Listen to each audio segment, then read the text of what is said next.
Assalamualaikum everyone. I'm your host Najmu Sahar from Universal Rehabilitation Clinic URC. Today we have an expert, Dr. Afsha Rahat. She is a speech therapist. Okay, Dr. Afsha, first of all, introduce yourself. जी अस्सलाम वालेकुम.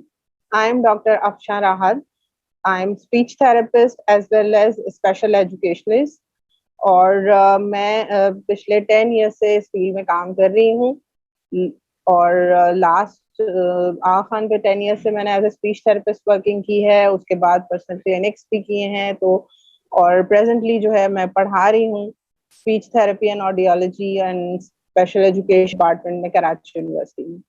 और साथ साथ हमारा speech पे भी काम चल रहा है क्लिनिक पे. ओके डॉक्टर अफशा, आज हम जो है वो बेसिकली हम स्टार्ट करेंगे कि स्पीच थेरेपी है क्या. तो मुझे कुछ क्वेश्चन है जो मैं आपसे पूछना चाह रही हूँ. आप मुझे बताएं, what do you mean by speech therapy. Basically speech therapy जो है वो आप जब बच्चे बोल नहीं रहे होते, there is a speech delay और there is any other kind of disability जिसकी वजह से स्पीच डेवलप नहीं हो रही होती या कम्युनिकेशन डेवलप नहीं हो रही होती, तो हम जो है वो language basically there are 3 terms और समटाइम्स ऐसा होता है कि वो तीनों को आप एक साथ ही यूज कर रहे होते हैं. एक है हमारी स्पीच और दूसरा language and third one is communication, right. तो कभी कभी हमें ऐसा फील हो रहा होता है कि हम एक ही बारे में बात कर रहे हैं लेकिन ये तीनों अलग अलग टर्मिनोलॉजीज हैं, राइट. तो होता ये है कि जो प्रोडक्शन ऑफ साउंड्स है वो स्पीच है, जबकि जो आप मीनिंगफुल वर्ड जो हमारे यहाँ यूज करते हैं, फॉर एग्जांपल आप एप्पल बॉल जो भी वर्ड यूज करते हैं वो जो है वो लैंग्वेज है. और जब आप उसको पर्पसफुली यूज कर रहे होते हैं दैट इट इज कम्युनिकेशन. तो जो हमारे पास जो स्पीच डिलेस के या स्पीच के इश्यूज के बच्चे आते हैं उनको ऑलमोस्ट समटाइम्स ये तीनों एरियाज में ही प्रॉब्लम आ रही होती है. तो बेसिकली जो एक स्पीच थेरेपी है वो इन तीनों एरियाज के ऊपर वर्क कर रहे होते हैं. ओके डॉक्टर अफशा, मुझे ये बताएं कि what is the role of a speech therapist. Basic role of speech therapist is to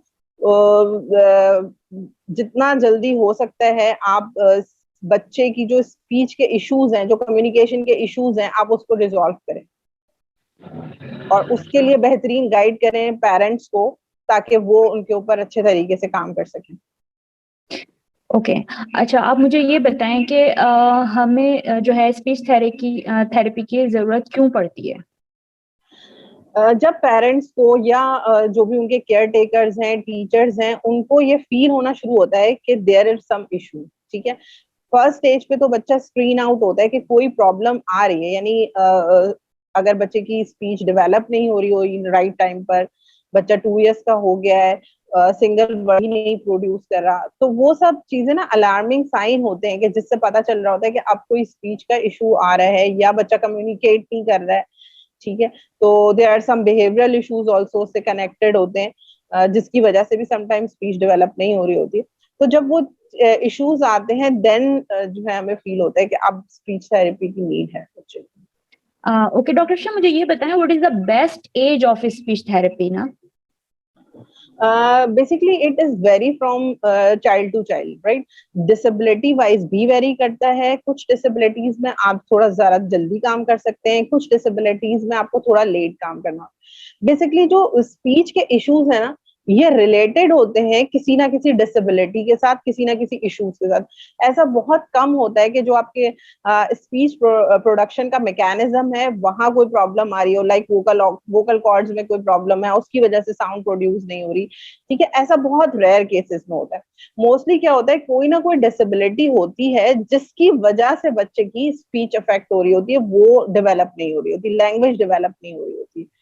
तो हमें जो है वो डिफरेंट एज वेरी करती है, लेकिन आप जो है वो मोस्टली अगर आपको लगता है एक बच्चा 18 मंथ्स टू 2 इयर्स तक पहुंच गया है और उसकी सिंगल वर्ड भी वोकैबुलरी नहीं है, वो वर्ड प्रोड्यूस नहीं कर रहा, तो इट्स एन अलार्मिंग टाइम कि आपने उसके ऊपर काम करना शुरू करना चाहिए.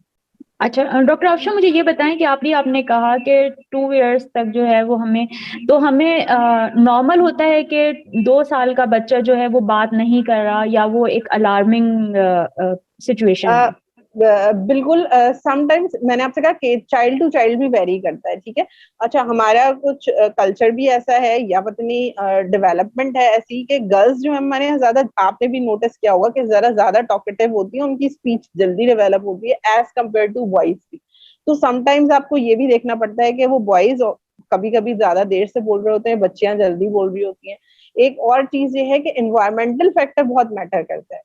आपने अगर एक अच्छा एनवायरनमेंट है बच्चे के पास जिसमें बहुत सारे लोग बोल रहे हैं, और बेसिकली बच्चा सीखता उसी उसी से है ना, जब आसपास बच्चे होते हैं, लोग होते हैं जो उससे बात कर रहे होते हैं, कम्युनिकेट कर रहे होते हैं। तो अगर एनवायरनमेंट ही बच्चे को ऐसा नहीं मिला कि जिसमें स्पीच प्रोडक्शन हो सके, फॉर एग्जाम्पल बहुत ज्यादा सिंगल पेरेंट्स हैं, वर्किंग पेरेंट्स हैं, और कोई सोशल इंटरेक्शन नहीं है, घर में सिर्फ टीवी है और बस टीवी से बच्चे ज्यादा देख रहे हैं, मोबाइल पे बहुत ज्यादा लगे हैं, तो इन सब चीजों से भी बच्चों की जो है ना वो स्पीच डिले हो सकती है। तो वो ये है कि अगर आपका 18 to 2 years तक नहीं हो रहा तो इट इज बेटर कि आप एक दफा कंसल्ट कर लें, ताकि अगर कोई इन्वायरमेंटल कॉज है जिसकी वजह से बच्चे की स्पीच में नहीं प्रोग्रेस आ रही, तो वो आपको थेरेपिस्ट गाइड कर दे और आपको एक राइट डायरेक्शन पता चल जाए। अच्छा डॉक्टर शाह, मुझे ये बताएं कि does speech therapy actually work? क्योंकि बाज दफा ऐसा होता है कि पेरेंट्स जा रहे होते हैं, स्पीच थेरेपी ले रहे होते हैं, लेकिन उनके बच्चों पर वर्क नहीं कर रहा होता। तो आप इस बारे में क्या कहेंगे? Again definitely speech therapy work करती है डेफिनेटली, लेकिन वेरी करता है। कुछ बच्चे हमारे पास बहुत जल्दी रिजल्ट दे देते हैं, कुछ में कुछ मंथ्स में ही हमें डिफरेंस नजर आ जाता है, कुछ को आपको ईयर्स लगते हैं। तो it vary again case to case, ठीक है। और एक और जो इम्पोर्टेंट रोल है स्पीच थेरेपिस्ट का, वो ये है कि समटाइम्स ऐसा होता है, कुछ केसेस में ऐसा होता है कि स्पीच में इम्प्रूवमेंट आ ही नहीं रही होती है, डेवलपमेंट हो ही नहीं रही होती, ठीक है। फॉर एग्जाम्पल कुछ हमारे पास नॉन वर्बल ऑटिस्टिक चिल्ड्रंस भी होते हैं जिस पर आप कितना भी काम कर लें रिस्पॉन्स नहीं आता, डेवलप नहीं। फिर आपने क्या करना होता है, उन बच्चों को ऑल्टरनेटिव कम्युनिकेशन मोड पर डालना है, ठीक है, क्योंकि हमारा जो मेन गोल और टारगेट तो यही है ना, स्पीच और लैंग्वेज डेवलप हो ताकि बच्चा कम्युनिकेट कर सके। तो बिल्कुल। अगर वो उसकी स्पीच डेवलप नहीं हो रही है तो फिर हमें करना क्या होता है कि उसको कम्युनिकेशन पे लेके आना होता है, ऑल्टरनेटिव कम्युनिकेशन मोड्स पे लेके आते हैं कि कौन सा ऐसा मोड है जिसपे वो काम कर सकता है। पिक्चर एक्सचेंज कम्युनिकेशन मेथड्स हैं, पैक्स है, साइन लैंग्वेज है। तो it's also a role of speech therapist to work on them. अच्छा डॉक्टर, मुझे ये बताइए कि what are sign of speech delay? क्या साइन होते हैं? बेसिकली अगर सबसे पहला साइन यही है कि अगर बच्चे की सिंगल वर्ड भी वोकेबलरी नहीं है हो रही है at the time of 2 years, 18 months, 15 months कोई सिंगल वर्ड नहीं आया, तो इट्स एन अलार्मिंग साइन, ठीक है। उसके अलावा some behavioural issues are also related जिसकी वजह से स्पीच डेवलप नहीं हो रही होती। फॉर एग्जांपल बच्चा बहुत ज्यादा हाइपर एक्टिव है, अटेंशन नहीं देता, फोकसिंग का इशू है, तो सिटिंग टॉलरेंस नहीं है, तो वहां से भी और रिस्पॉन्सिव नहीं है, फॉर एग्जांपल नेम रिस्पॉन्स नहीं है बच्चे का, तो वहां से भी आपको ये साइन मिल रहा होता है देयर इज सम इशू। और इसके अलावा अगर कोई और डिसेबिलिटी है, फॉर एग्जांपल बच्चा हेयरिंग इम्पेयर्ड है, वो डायग्नोज हो गया at the time of 1 year, अगर वो 1 साल की एज में डायग्नोज हुआ, इट मीन्स कि अब ये इस बात की साइन है कि आप उसको थेरेपी देनी होगी ताकि वो उसकी स्पीच डेवलप हो सके। ओके डॉक्टर, मुझे ये बताएं कि हम घर में किस तरह बच्चों की स्पीच थेरेपी जो है वो करवा सकते हैं? कुछ ऐसे टेक्निक्स हैं या जो स्पीच थेरेपी में हेल्प करेंगी बच्चों की घर पे? जी बिल्कुल, देखें सबसे पहले तो ये पता होना जरूरी है कि स्पीच डिले हो क्यों है, ठीक है ना। जब तक ये चीज नहीं फाइंड आउट, फॉर एग्जांपल एक बच्चा है जिसके बिहेवियरल इश्यूज बहुत हैं, सिटिंग टॉलरेंस है ही नहीं, फोकस नहीं कर रहा, अटेंशन नहीं ले रहा, तो फिर आप उसके सामने कितना भी वर्ड्स प्रोड्यूस करते हैं रिस्पॉन्स नहीं आएगा, ठीक है। तो पहले ये डायग्नोज होना जरूरी है। एक बच्चा हेयरिंग इम्पेयर्ड है, उसको डिवाइस नहीं लगी, आप सामने स्पीच कितना भी अच्छा परफॉर्म करते रहे, उसको सिखाते रहे, वो नहीं रिस्पॉन्स करेगा। तो फर्स्ट ऑफ ऑल ये डायग्नोज होना जरूरी है कि एक्चुअली रीजन क्या है जिसकी वजह से इस बच्चे की स्पीच नहीं डेवलप हो रही है, लैंग्वेज डेवलप नहीं हो रही। जब वो फाइंड आउट हो जाएगा ना, उसके बाद फिर आप स्ट्रेटेजीज घर पर भी अप्लाई कर सकते हैं। और बेसिकली हम स्पीच थेरेपिस्ट का काम यही है कि आपको राइट टेक्निक्स गाइड करें और आपको और उस पर आप घर पे, क्योंकि बेसिकली 24 आवर्स तो बच्चा आपके ही पास है, जब पेरेंट्स काम करते हैं तो फिर रिस्पॉन्स आते हैं। लेकिन जो जर्नल टेक्निक्स है जो हम बच्चों की मतलब नॉर्मल बच्चों के लिए भी सजेस्ट कर सकते हैं कि उनकी स्पीच और लैंग्वेज अच्छी डेवलप हो, वो सबसे ये इम्पोर्टेंट यही है कि अर्ली एज से ही ना बच्चों के साथ आप बात करें। ठीक है, बहुत ज्यादा जो कम्युनिकेशन रखें, मतलब फॉर एग्जाम्पल आप कुछ भी कर रहे हैं छोटे बच्चे के साथ, आप उसको बताते रहे। फॉर एग्जाम्पल अब हम वॉशरूम गए हैं, ये सोप है, ये पानी है, तो उससे ना उसकी रिसेप्टिव लैंग्वेज जो है वो डेवलप होती जाएगी। तो ये टेक्निक्स हम नॉर्मल बच्चों के साथ भी रख सकते हैं। सेकेंड थिंग ये कि उसको ज्यादा स्टिमुलस वाला एनवायरनमेंट दें जिसमें बहुत ज्यादा इंटरेक्शन हो, लैंग्वेज प्रोडक्शन हो रही हो, यानी कि अगर उसके सिबलिंग्स हैं उनके साथ इंटरेक्शन हो, वो नहीं है तो सोशल गैदरिंग्स हो गई, पेयर ट्यूटरिंग हो गई, जो भी उसको उस साइज के बच्चे मिल सके उनके साथ हो गया। तो ये सब चीजें जो हैं वो सपोर्ट करती हैं स्पीच डेवलपमेंट। अच्छा डॉक्टर, ये तो आपने बताया छोटे बच्चों का। अब मेरे पास एक मदर का क्वेश्चन है कि उनका बच्चा जो है वो 18 इयर्स ओल्ड है, और वो किस तरह स्पीच थेरेपी बच्चे की घर पे करवाएं।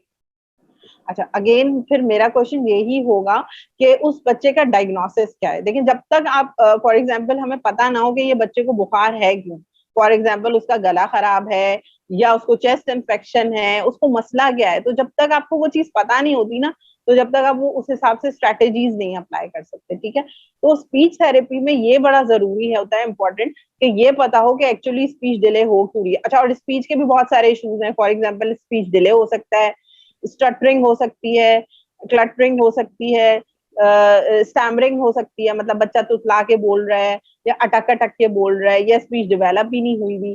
तो ये चीज वेरी करती है, मतलब ये पता होना बहुत जरूरी है। उसके बाद ही आप सजेस्ट कर सकते हैं किस एज में बच्चे की थेरेपी हो सकती है और क्या हो सकती है।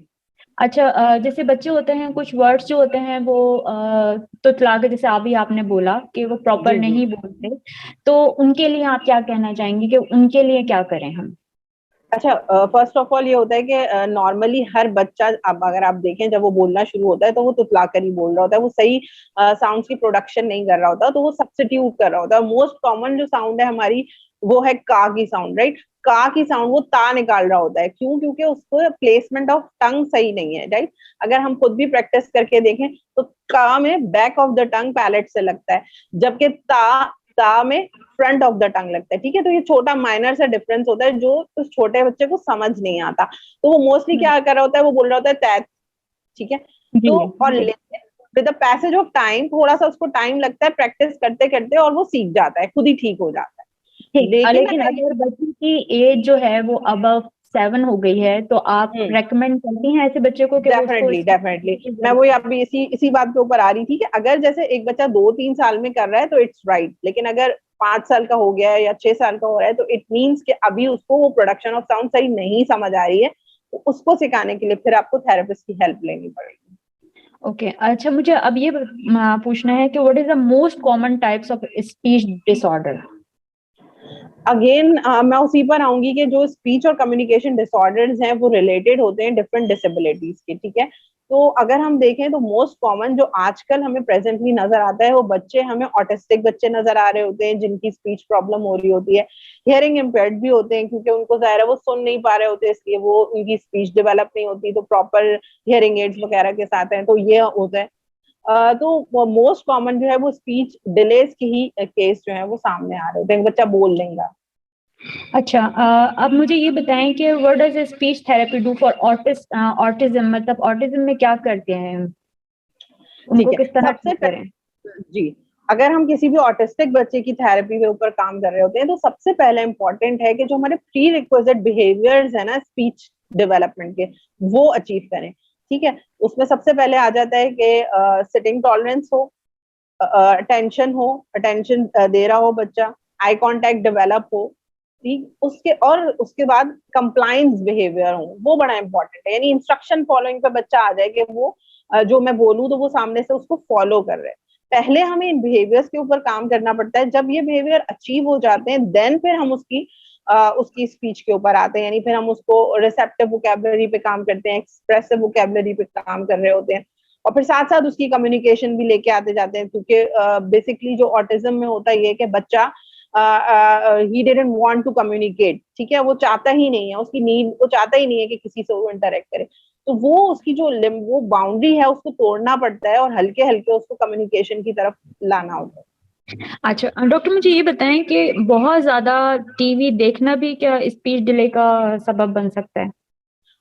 डेफिनेटली अगर बेसिकली जितना ज्यादा ह्यूमन इंटरेक्शन होता है ना, उतनी ज्यादा स्पीच डेवलपमेंट में बेनिफिशियल होता है, ठीक है। अगर एक बच्चा, हर स्क्रीन टाइम डेफिनेटली जो है वो एक लिमिटेड टाइम के लिए होना चाहिए, और उससे ज्यादा होगा तो वो बच्चा उसमें बेसिकली आप देखें ना क्या कर रहे होते हैं, हम सिर्फ देख रहे होते हैं, हम उसको रिस्पॉन्ड नहीं कर रहे होते उससे, और उस सिचुएशन में बच्चों की जैसे राइम्स वगैरह तो डेवलप हो जाती है, लेकिन ज्यादातर क्या होता है, रोड मेमोरीज होती हैं। आप अगर हम ऑटिस्टिक बच्चों को भी देखें तो होता यही है कि वो बच्चे ज्यादातर स्क्रीन टाइम ले रहे होते हैं, और उसकी वजह से उनको पता नहीं होता वो बोल क्या रहे हैं, लेकिन वो ऐसी रोड मेमोरी उनकी चल रही होती है, वो बोल रहे होते हैं।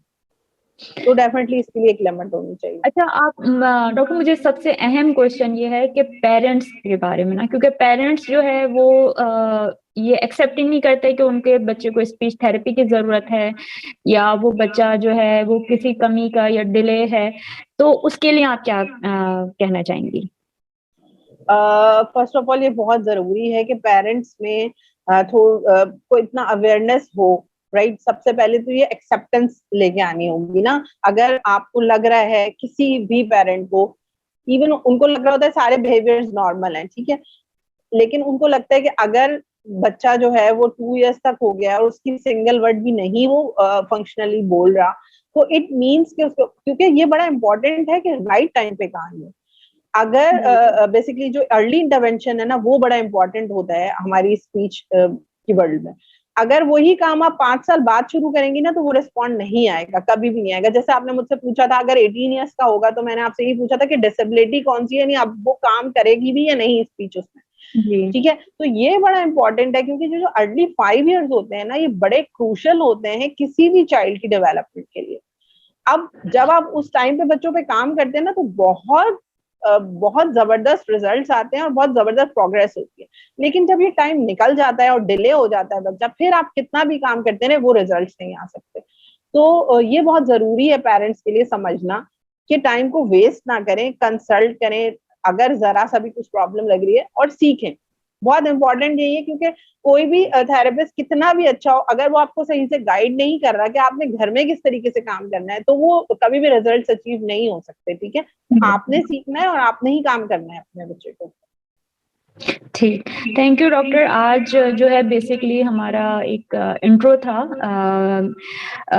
आप मुझे लास्ट में जो है वो क्या कहना चाहेंगी, कुछ आप अपने बारे में, या कोई क्लिनिक है जहाँ लोग आप तक रिसाई पहुंच कर सकें, उसके बारे में क्या कहेंगे? जी बिल्कुल सर, हम इंशाल्लाह कोशिश करेंगे कि इस तरीके से ऑनलाइन भी अपना लेक्चर जो है वो डिफरेंट देते रहें, जो कि जरूर फायदेमंद होंगे पेरेंट्स के लिए भी और प्रोफेशनल्स के लिए भी। इसके साथ साथ जो है वो मैं डेफिनेटली क्लिनिक कर रही हूँ गुलिस्तान जौहर में, और आप ऑनलाइन क्लिनिक भी कर रही हूँ, तो उसके लिए भी आप अपॉइंटमेंट ले सकते हैं। ऑनलाइन क्लिनिक भी हो सकता है, फिजिकल क्लिनिक भी हो सकता है। और इसके साथ साथ जो एक मैं बहुत जल्द मेरा प्रोग्राम है कि मैं एक शॉर्ट सर्टिफिकेट कोर्स डिजाइन कर रही हूँ इन स्पीच थेरेपी, जो कि डेफिनेटली बहुत बेनिफिशियल होगा प्रोफेशनल्स के लिए भी और पेरेंट्स के लिए भी।